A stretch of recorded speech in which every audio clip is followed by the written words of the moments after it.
The HPLS podcast. Live, relevant, and high performance information, conversations, and education weekly.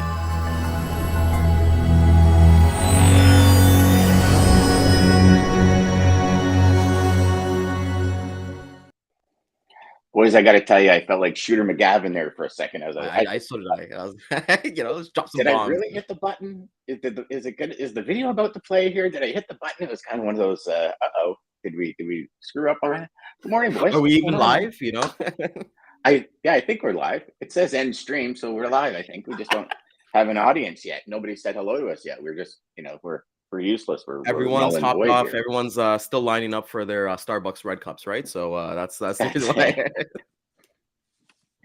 Starbucks red cups. So I think we all got to go to Starbucks today and get red cups, and then bring them on the show tomorrow. No, it was a yesterday thing only. So it's a once. You know what? I'm actually gonna look it up to see what the revenue all across the world was for just yesterday's impact. So it was yesterday alone. So happy red cup. We'll see you next year, I guess. Well, it's kind of like people from Twitter. We'll see you later. Yesterday, apparently, holy crap, there was some mass exodus. And you know what? I remember Ryan, you saying that you think Twitter's kind of going down. Yeah. I got a question, and it's totally off topic from logistics. It's Friday. But it's Friday. I think Elon's got this master plan for something, because he said, like, unless you're a die-hard Twitter, get out. And yesterday, the Wall Street Journal reported like a mass exodus of employees from Twitter. Now, I'm obviously never been part of a big tech giant, and understanding tech, computer runs most things, but I know there's always going to be a human element to it, right? So at what point does the Twitter platform suffer from people not being there? Like, I don't know, and I don't know enough about it, and maybe somebody in our audience does, and maybe they can fill us in, but I do know one thing. When you have diehards, 5 diehards can do better work than 20 casual kind of, as David Long, good friend of mine, David Long, who wrote Built to Lead, says, you got 3 Clydesdales pulling 15 donkeys. Yeah. And the idea is to get Clydesdales in. And I see that as Elon's play, is to get all these Clydesdales in, because 3 Clydesdales, if you just cut the 15 donkeys, those three Clydesdales can do more than 15 donkeys and 3 Clydesdales, because the donkeys actually hold them back, right? Yeah. So I don't know. I mean, I don't see a guy that smart throwing away $44 billion to say my prick's bigger than yours, kind of thing. Do you know what I mean? And I don't know. I don't know. I just, there's got to be a different plan in place here. What do you guys think?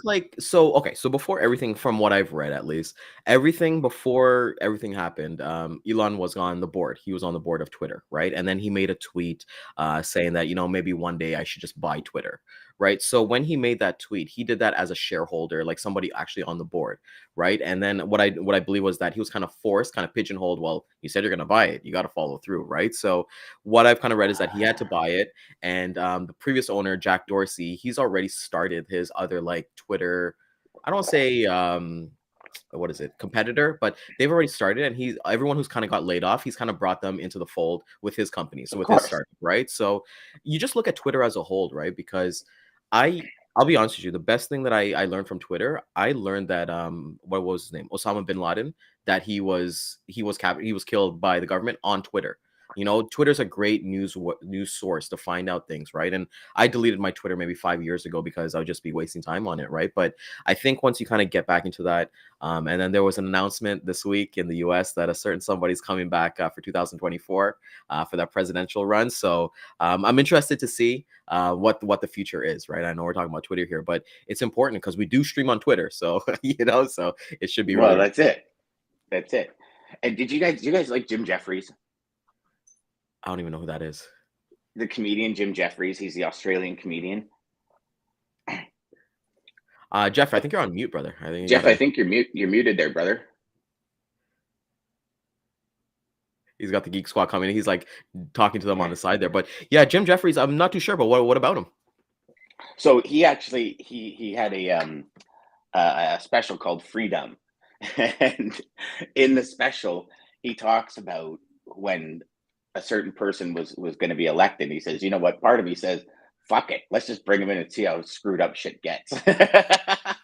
And I will. it's just when you said the 2024, I just thought of that and I started I'll laughing. never But forget anyway. that. Like that year, I think it was like 2016. I was working at my first freight brokerage, and yeah, my boss and I was just literally me and my boss in on that day, and we were just talking. We're like, "What if it happens?" You know, because everybody thought like Hillary was going to land. And I'm not trying to make this political because No, I no, don't I really don't want care to. too much about things like that. But it was just kind of like a throwaway vote. You know, like anytime it's like, "Hey, maybe we'll just throw this vote away and see what happens." And hey, he lucked it out and he won, right? So I'm interested to see what the next 2 years kind of bring, because like you guys have always said, Jeff has said this a million times, it's like, you know, like the US, they sneeze and Canada has pneumonia, right? So looking forward to what the kind of future is looking like. Jeff, you got audio there, brother?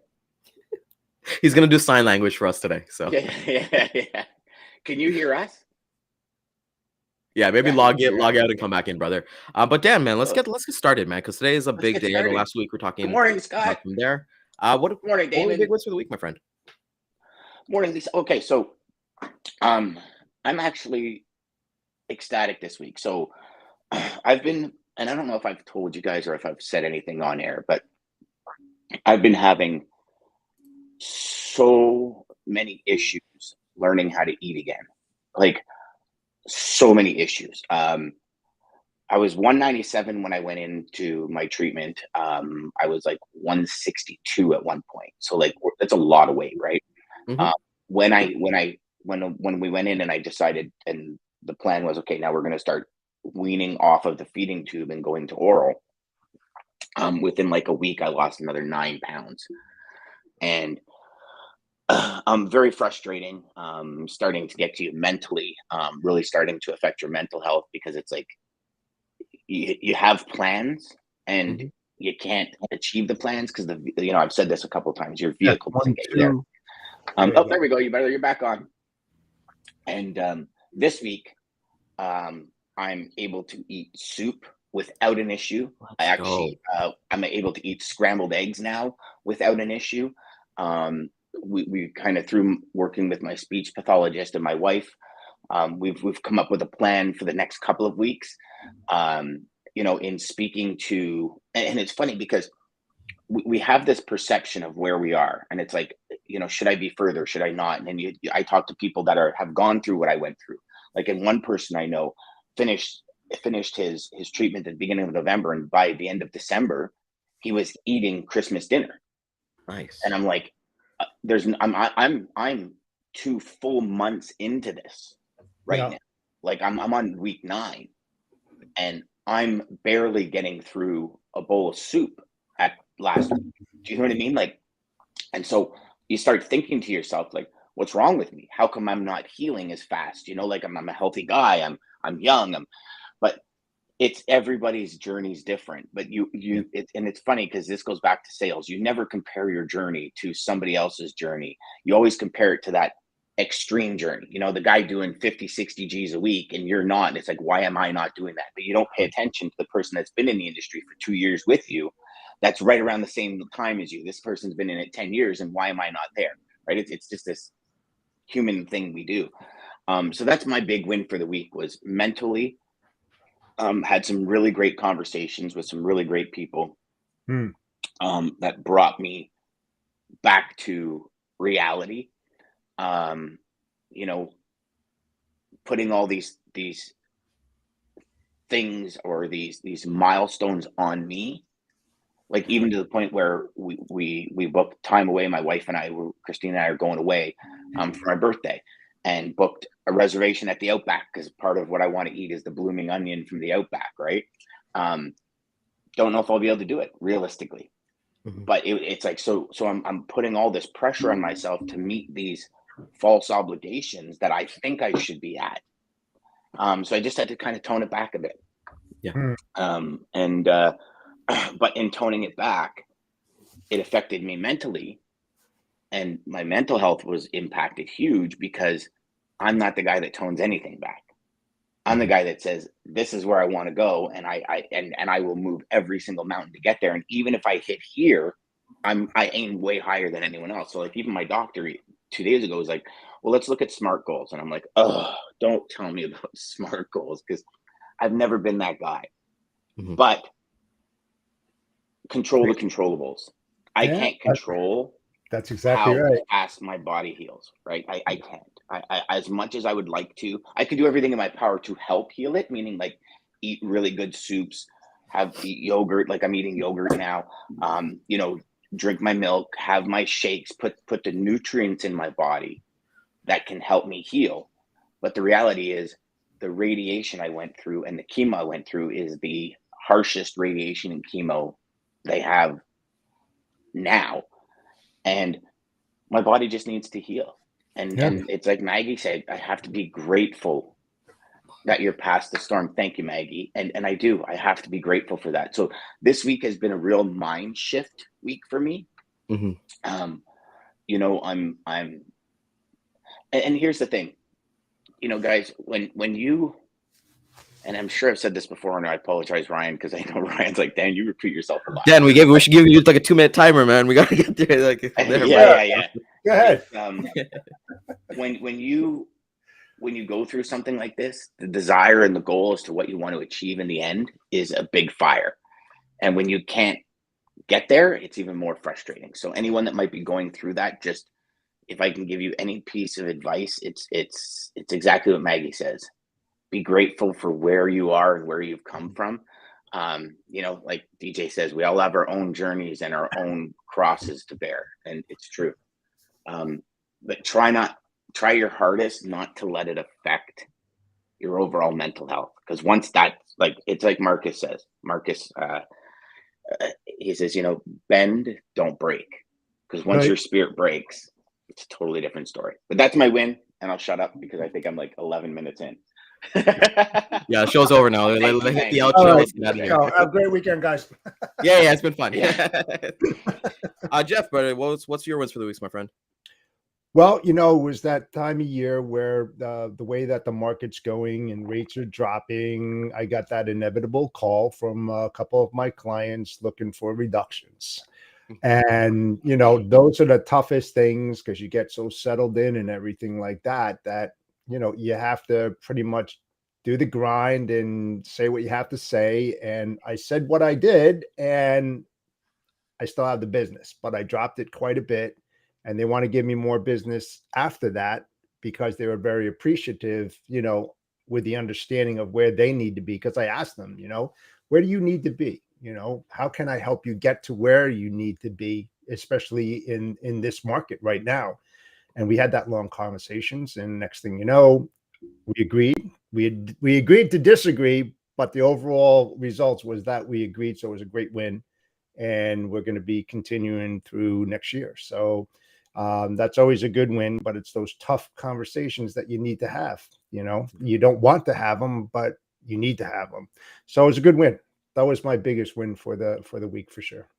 Can I ask you a question, Jeff? Absolutely. How do you, because I think it'll benefit everyone listening. How do you go about that negotiation? Like a customer calls and says, hey, Jeff, listen, I need $100 off this lane. The question I have always had, and I love to hear answers from different sales reps, is how do you walk through the conversation to say, okay, I could take $100 off, instead of just saying, yeah, okay, let's do it. And then all of a sudden in their mind, they're going, well, if you were able to take $100 off just from one phone call, why wouldn't you have done it ages ago? So can you just walk everybody through that conversation as to how you kind of went through the negotiation and all that? Yeah. So when those kind of questions come up, you have to look at the volume, number one, because $100 on one shipment is like really nothing. But when you have 100 loads at $100, now you're talking some serious money, you know, that goes back to their bottom line.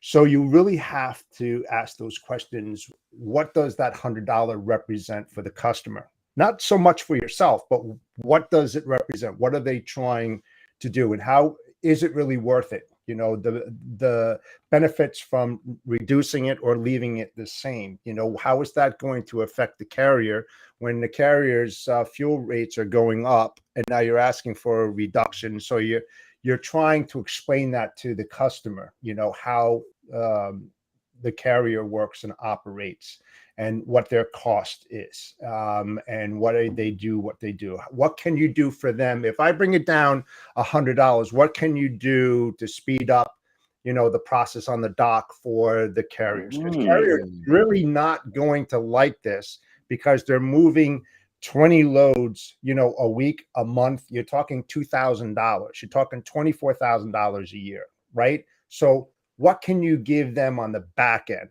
Okay, because it's a give and take, a proposition when you're sitting there, right? And it's not an easy fix by any means. So you have to start asking those questions about their internal operations and what you can do to help them to be more efficient.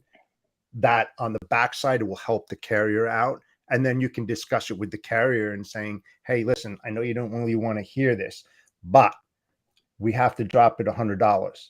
But this is what the customer is going to do to kind of offset that cost reduction to help you speed up your time so you're not here for a long period of time. You're here for 2 hours every time you come in here. We're going to get you down to an hour, you know, that kind of thing. So you're negotiating, you're taking a little bit and you're giving a little bit. And that's the toughest thing that you have to do. But when you know the operations and you kind of understand, especially if you've been at that facility, you know how they operate, that's when you can start throwing the value out and what they can do on the backside to help the carrier out. And of course, the carrier is going to have some questions too. I can't do that. You know, it's all part of the negotiation process, but you have to listen. But I think everybody understands that it's coming. Like if customers haven't asked for a rate reduction yet, it's coming sooner or later. Maybe it's coming in the new year. Maybe they're just going to get through the holiday season. But sooner or later, when markets drop and you've got locked in numbers that are a lot higher than market, it only takes, and even if your customer is not even paying attention to market, it takes one salesperson to call and say, well, I could do that for $800 when you're at 12, for them to go, huh? How? Right? Well, so, the other thing too is that when you're looking at that, and let's say you have 10 lanes that you're moving, okay, but the customer comes back to you and says, I need to reduce this on lane A, whatever it might be, okay? The first thing that everybody should do, especially in this market right now, is not to concentrate on lane A, but B, C, D, E, and F, because that's going to be coming. So you've got to beat the customer to the punch, because if he's asking for one reduction in this market on one lane, you know for sure that those other lanes are moving. It's only a matter of time, but they're going to come after you and they're going to say, hey, listen, we looked at it. We did an audit in on this one. We need to reduce this by $50. So get ahead of the curve. You know, don't just concentrate on that one, but look at the whole account, and what you're moving it for. And then you can come back to them after you negotiate that one lane and saying, hey, listen, as a value add, we looked at the other ones. This is what we're going to reduce it. This is the end result of what we're going to put back to your bottom line at the end of next year.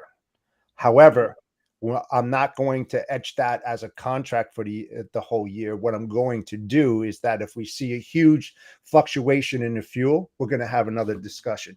If we see that the market changes drastically, we're going to have another discussion. We're going to, you know, either increase or decrease accordingly based on what the market is doing. Now, I don't really go too much to the market because I look on the contract side because I do a lot of volume, but it's still the same difference. As that fluctuates, the spot market comes down, it pulls that contract rates down too. So it's going to affect it on the contract business as well as the spot. So you have to look at the whole account as a whole. You just can't look at what the customer's asking, because that's the door opener for you to start digging into the other ones right away.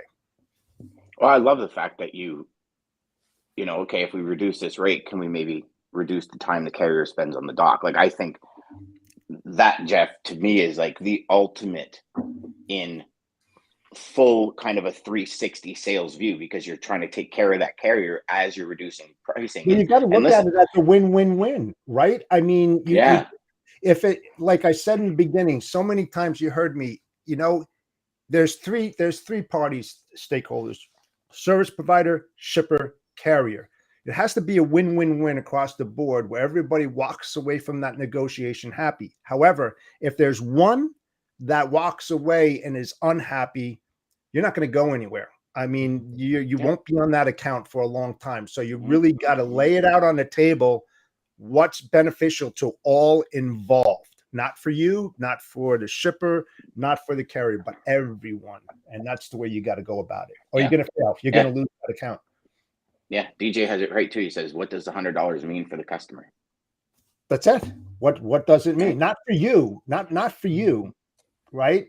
Because if you can't service the customer, you're not going to make your margins. You're not going to make your profit. You're going to lose that whole account. So it doesn't matter how much you reduce. You still have the account and you're still operating the account.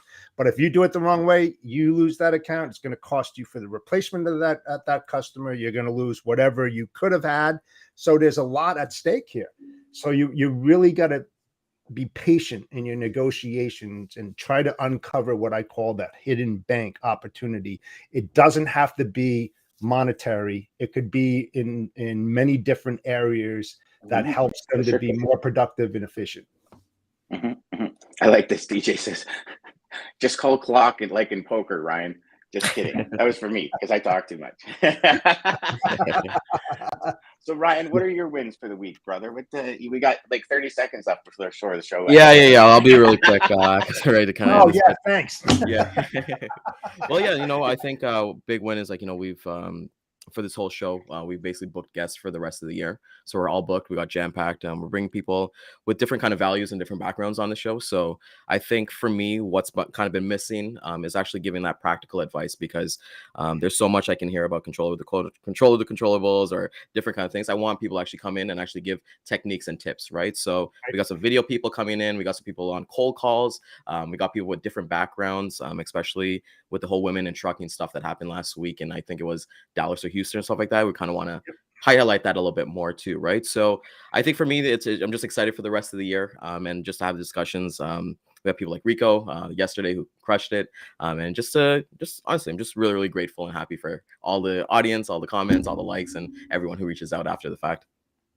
Yeah, we got Jeb Blunt coming up from Jeb Blunt, written 16 New York Times best-selling sales books. We've got Andrea Waltz. We got Brian Biro coming back. I'm wondering if we should do another full day stream in December. Yeah, if you guys are up for it. I'm up for it. I'm wondering, DJ, would you be up for it again this year? Yeah, I'll probably pass on that one. But yeah, DJ, would you be up on here? Yeah, you got to come on too. If one person can't pee for the whole day, then everybody can't pee for the whole day. Hey, DJ, last year DJ and I did it, and I remember you guys crushed it. That was awesome. I was like, DJ, my eyeballs are floating, man. It does. We actually, it was one of these things where, DJ and I just said, hey, wouldn't that be pretty cool? And then before we knew it, we had 20 guests or something, and it was the times were done and everyone showed up on time, and it was just so seamless. And you guys notice that? Have you guys ever noticed that when you put your mind to something and you don't think of what can go wrong, it's just this is what we're going to do and let's do it, that everything just comes together and there's zero friction. And that's the way it was. I mean, we're talking I think we did it on the 15th of December or something. It was mid-December. So you got to think people's schedules and going to see family, and especially some of the people we brought in. They're having speaking engagements. They're signing off and everybody just kind of came together. Not one person missed their spot. I think to the point where when we asked Marcus Ogden, he was at an airport. Yeah, he was. It was he was at an airport. And it was this 20 minutes before he was boarding kind of thing. And it's DJ's in. Sweet. Okay. So it's just this, it all came together. So I think we should definitely do that again, because we can have 10 people on here. Ryan, you're not backing out of this, man. You're I'm involved in it now. I gotta walk We the will dogs. let I got you. my other things I gotta We do, will man. let I you can't do walk it. the dogs at lunch. We will let you Yeah, do that's that kind right. of stuff. We'll Yeah, back that's you up, definitely but definitely a commitment. But definitely. no, So it was awesome. I remember we'll start watching putting last together. year. I watched it from like Mhm. 8. I watched the full show, and I just remember like I was tired from it, so I couldn't imagine what you guys were kind of going through. Right? It was just value after value after value, and it's like you said, like you just didn't have that friction, right? Like if there's audio problems, then it's okay, we'll figure it out. If there's video problems, we'll figure it out. So Yeah, no, it's Ryan awesome. went What I to his gotta do. phone. Ryan went from his computer. Brian Byro went from his computer to his phone in like a split second. It still came on time. It was crazy. Let's go. But you know what, Ryan? Maybe that's another day when you and I get together. And Hey, look, We'll talk about this offline, guys. We'll talk about this DJ is offline. in. DJ is in. yeah, DJ's in. Awesome. An open house with never-ending guests. That's right. Yeah. Mm. Awesome. Speaking about open house, Ryan, have we got the lane of the day? You got that popped up there, buddy? Yeah. Yeah, I was actually gonna segue it in for the lanes that maybe Jeff has to reduce costs on this lane, so we'll go to it. Oh, Uh-oh.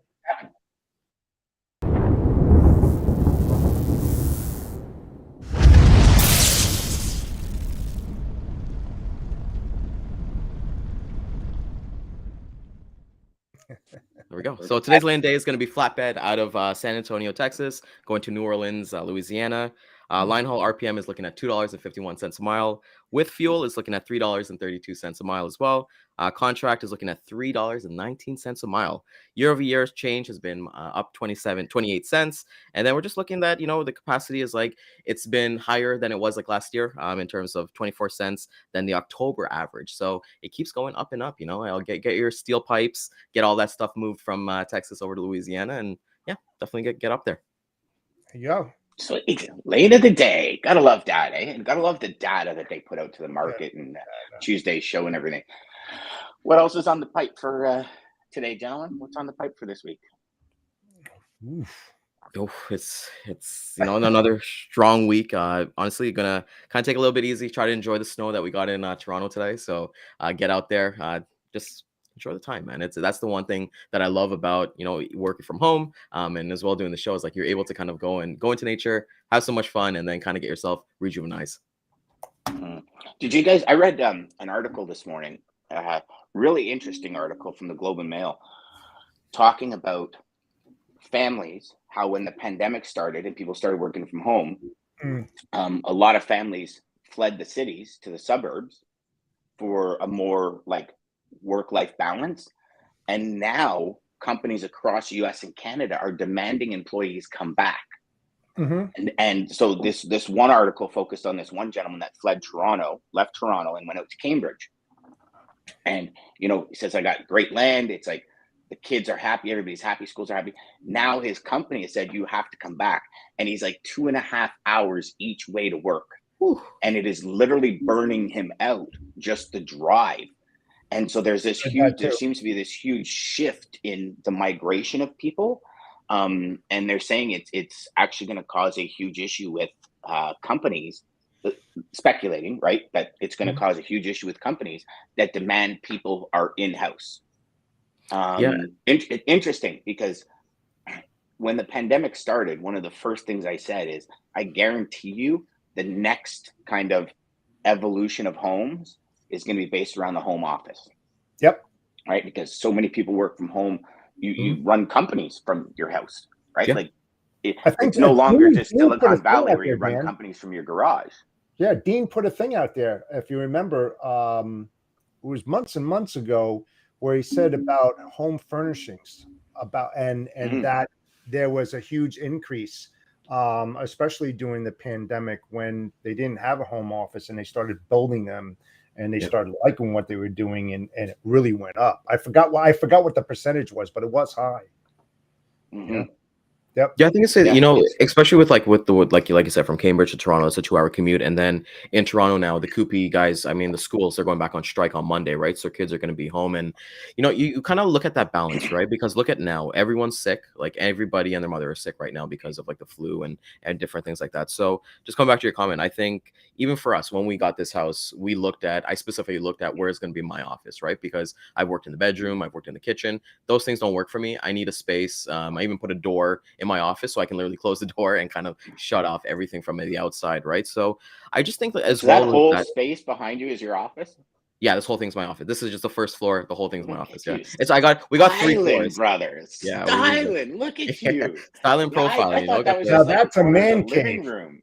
yeah, no, No, this is I literally am my room. This is serious. my sanctuary, I guess, so from there. And the one thing too that I really liked about COVID that we talked about in Canada is that a lot of people left that job industry because they were sitting at home. They started up their own income, and their income has like elapsed that, right? So why be stuck in a commute for an hour when you could be selling things like cakes or like your own stuff, something of like interest to you, right? And still be making a ton of money, right? So value that balance, baby. Well, something you love, right? I mean, is it really work if you wake up every morning with a smile on your face and you love what you do? Not. Every day, man. Every day.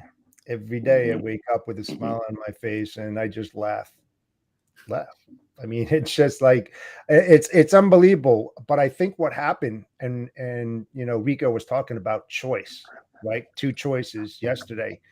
I think what happened is that it really pushed the choice to these employees who were working in the office and Mhm. finally got to realize what a remote office would look like and how they would work in it for a long period of time. And I think that they adjusted well.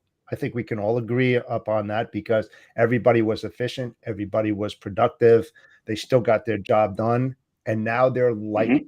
they are liking it because they're saving so much money on the back end on fuel and dressing Food. up. I mean, if they want to go to work in their pajamas, so be it, underwear, who cares, right? But they got the job done.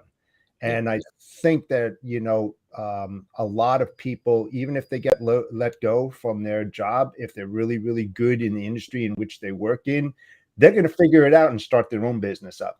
Yeah. Because I think that they're totally ingrained in that home office work environment. I really do. Well, Yeah, I you know, also like think the next level entrepreneur or the next generation entrepreneur understands wholeheartedly you don't need an office. Like for the No, most part, you don't need an office. If you're a lawyer or something, maybe you do need an office because you need somewhere for clients to come. But I see it everywhere in Ontario now, spawning up, just building saying office space for rent. Ryan and I were actually talking about it before the show, yeah. where like you can go rent a boardroom, beautifully like catered, everything, Wi-Fi, the cameras, the everything. So somebody's spending $10,000 on the communication systems and everything for like $65 for a morning, and it's where we used to have all of our meetings pre-pandemic when we had the round table and we had 5 different carriers come in and we were developing purchasing groups and stuff. $65. Everybody goes there, you kind of drop, you have all your cakes money and well your spent. your No, ah, and you're gone. And that's what Ryan and I were saying on the way. We're gonna get together and we're gonna do like a full shoot for the show one morning. We're like, we'll just go rent an office for $50 and sit down in it and settle our cameras up, and then you clean up and you leave yeah. and you're done. And the next Right? person comes in, right? And that's an Next additional thing. person And comes in. That's and it. the one thing we've But I seen think as that well, go ahead, sorry, Ryan. is Sorry. like, like we just have real estate agents popping up too. So even if you're a real estate agent who's like just you're self-employed, you don't need an office space. Most of the time you're going to showings, but if you need people to come do paperwork, just rent an office, for 30 minutes, shows that a little bit of professionalism, and then kind of go from there. Yeah, Daman has a good point. He says companies may be looking to improve efficiency and stay competitive, especially in the markets that are way down. Think about it. Like I remember working with one specific company. I couldn't even imagine what their rent was. But imagine Yeah. if everybody was just remote and that like 80 grand a month in rent went to the bottom line. Like, and I understand customers want to know, you're legit, but I don't know. There's something to it. There's something to say about having a 10-foot commute. You Yeah. know what I mean? There is. Well, There's and something to look be at said the about other it. thing too, Some people Dan. can't do it. Some people Yeah. can, some people can't, and that's just what it is. Yeah, but look at this too, right? Another way to look at it, look at Amazon and online buying, right? People got used to going to the local malls and shops and buying what they needed, right? But when the pandemic happened, the malls were closed, nobody was going out, and they learned to purchase over the internet, right? And e-com started booming like more than ever before. So they got used to it. People that didn't shop on Amazon sites, they started to, right? A little bit different for women because women need to touch and feel what they're buying, compared to us guys. We just buy it and put it on. Oh, you just opened up Pandora's box there, Yeah, I was buddy. gonna say it's the opposite. It's completely the opposite. Like I found my wife shopping more, but here's the thing though, those places had to adapt, right? Like, okay, Amazon, for example, my wife bought a backpack from Amazon like 2 nights ago. She wants Right. to return it. The previous way would be like, hey, you print off that Purolite or UPS Yep. sticker and then you drop it off yourself. They've Correct. instituted where you literally put that you put the item in a bag. Somebody's gonna come pick it up from our house and they're gonna label it and they're gonna return it same day by 6 o'clock p.m. Right. So Yes. you're looking at that reverse logistics that you always kind of talk about, Oh like yeah. looking into next year and things like that. And it's a sad thing about malls because I don't know about you guys, but the malls in my area, they're ghost towns. We literally just go there for a Yes. walk, maybe grab some mall food and just walk around. But these stores are not like it's not like the old days. I'm hoping that Christmas boom is there, but we're such in an instant gratification society. Like if you buy something off of Nike and you get that track shipment in your email, you're gonna hit track shipment, even though you ordered it like 20 minutes ago. You're gonna want to know where that is, right? So, Absolutely. with the whole Amazon things like that, like I don't know if you guys have seen this. Amazon warehouses go up in like seconds. We Yes. saw a complete warehouse in Ajax here. Like I drove by there one time and then I drove like maybe a week later. I'm like, holy shit, all the framing, everything's done. And it's crazy. It's crazy You're to see. talking a mega facility too. Yes, yeah. We're At talking least like 50 docks, it's crazy. huge, massive size. I've ordered ththings from Amazon in the morning, and they've been Got it in here the at 2 o'clock afternoon. in the afternoon. Yeah. And so, and I'm even talking like I remember just before um, the HPLS summit last year. Sorry, 2 years ago. I was like, oh crap! I need 3 micro USB cards for the cameras because I wanted to record them on the USB as well as it on the cloud just in case something happened. Sure. Like, okay, so where I live, I'm 30 minutes to Staples. And I'm like, the event's tomorrow. I got no time. I went on Amazon and said I could have it by 2 o'clock this afternoon. Boom. I literally took 30 seconds, probably spent a third less than I would have spent at Staples because I got a 3-pack on special. And it was here at my doorstep at 2 o'clock in the afternoon. And I didn't have to take my pajamas off and put jeans on to leave the house. Like, can you get any better than that? Like, you can't. It's great. I mean, listen, there's going to be some interesting things happening in the next 36 months.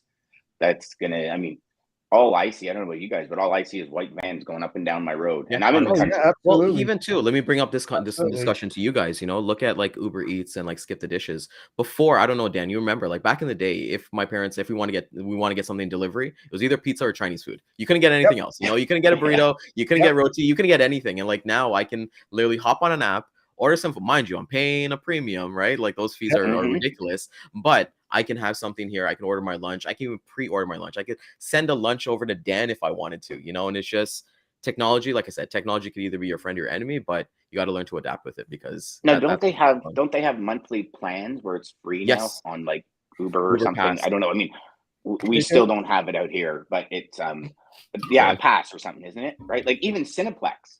Yes. Even movie theaters now, you have passes. You can pay like $10 a month, and I think you get like 3 free movies plus.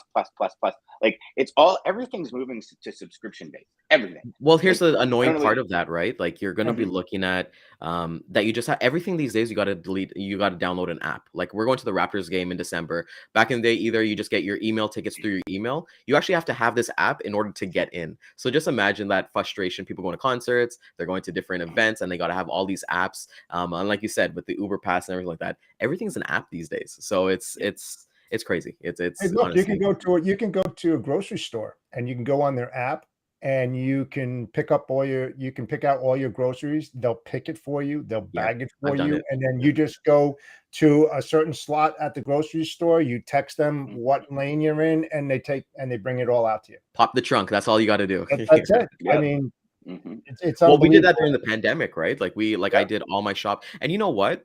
You're more intentional with it, right? Because Mhm. when you're in the, I'm not gonna lie, I try to go with the list, and I do go with the list, but maybe those Tostitos, or maybe that salsa, maybe that cheese sauce, I need that, right? But when you order online, you're very intentional and you make use of the ingredients, right? So I think there's good and bad with both ideas. See, I love that you said that, Ryan, because me, it's I walk by the chocolate covered almonds and I'm like, oh yeah, well, I need those. Twinkies, man, That's a staple. Twinkies I and need flakies. that. Right. You Yeah. never go to Oh a yeah, grocery yeah, yeah. store when you're hungry. Never. You know Oh, what? I I always when I avoid that chocolate Never. aisle, I actually walk past it. So I've told you guys this many times. I literally have to convince myself to not To eat not sugar. go down Like it. Yeah. convince myself. Like I'm bad. I'm I bad. think No you got to wonder I'm take like a diabetic. hypnotist class with Clarissa, who was on a couple weeks ago, What to get oh, rid of the, that like sugar addiction. Yeah, oh, Or the needles or bring her whatever. with you when you go Yeah. shopping. yeah, No, bring her with you when you go shopping. All right, boys. Great weekends ahead of us. DJ says, Yes. can't wait. Great show, boys. Yep. Can't wait to join you all again for the event. You know what? We're going to make it a big one this year. We're going to make it a big one. We'll get some serious thought going into this and get something really, really special going for y'all. Yeah, let's do it. All right, gents. Ryan. Take us home, baby. Want to thank everybody for coming out this morning. Amazing episode, amazing week. And honestly, I want everybody to tune in next week because we got some bangers for you. So if you did like this video, please like, comment, subscribe, share it with a friend that you think could bring some value. We will be hitting the replay at 12 p.m., 3 p.m. Eastern time on LinkedIn, Facebook, YouTube, and Twitter. Everybody, have a great day. Take Have care. a great Crush weekend, your guys. See ya. Centurion Trucking, our motto is people before profit. Today's market requires more transparency, consistency, and focus on what our clients need to win. Centurion Trucking and American Logistics are poised to help their clients achieve and surpass their targets. If you're looking for a team that honors your needs, dreams, and aspirations, then get a hold of Daman at American Logistics or Centurion Trucking and start designing your career